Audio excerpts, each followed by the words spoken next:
क्या आप जानते हैं कि एक समय भारत की सांस्कृतिक छाप हजारों किलोमीटर दूर तक महसूस की जाती थी। आज के भारत से बाहर भी कई ऐसे स्थान हैं जहां भारतीय सभ्यता के निशान मिलते हैं। अफगानिस्तान के गंगाधर से लेकर इंडोनेशिया के बाली तक भारत के विचारों, कला, धर्म और व्यापार ने गहरा प्रभाव छोड़ा। लेकिन क्या अखंड भारत सिर्फ एक नक्शा है, या फिर ये एक ऐसी सभ्यता की कहानी है जो हजारों सालों से लोगों को जोड़ती आई है? आज हम इस पूरे इतिहास की यात्रा पर चलेंगे। प्राचीन ग्रंथों में भारत को भारतवर्ष कहा गया है। यह नाम केवल एक राज्य का नहीं, बल्कि एक विशाल सभ्यता का प्रतीक माना जाता था।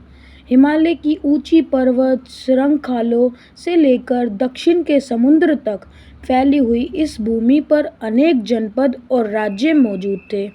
भाषाएं अलग थी, परंपराएं अलग थी, लेकिन लोगों को जोड़ने वाली एक साझी सांस्कृतिक पहचान भी थी।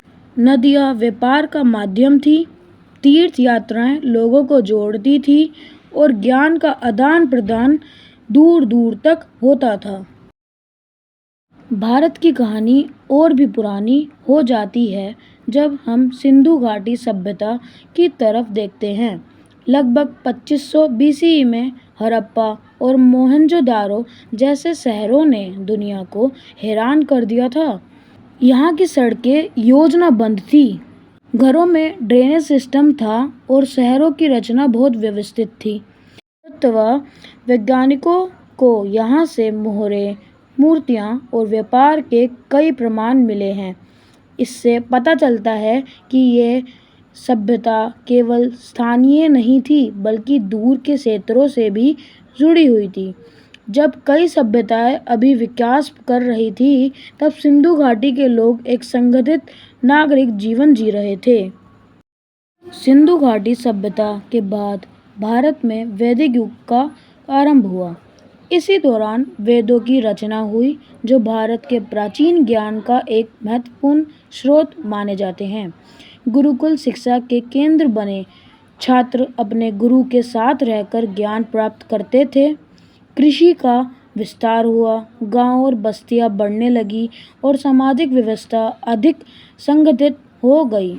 इस युग में अध्यात्म और प्रकृति के प्रति सम्मान भारतीय जीवन का एक महत्वपूर्ण हिस्सा बन गया।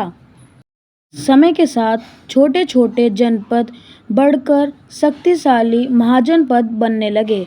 मगध, कौशल, अवंती और वस्ता जैसे राज्य भारत के राजनीतिक मंच पर उभर कर आए। इन राज्यों के बीच कभी व्यापार होता था तो कभी युद्ध, लेकिन इसी दौरान भारत में एक बड़े राजनीतिक एकीकरण की भूमिका भी तैयार हो रही थी।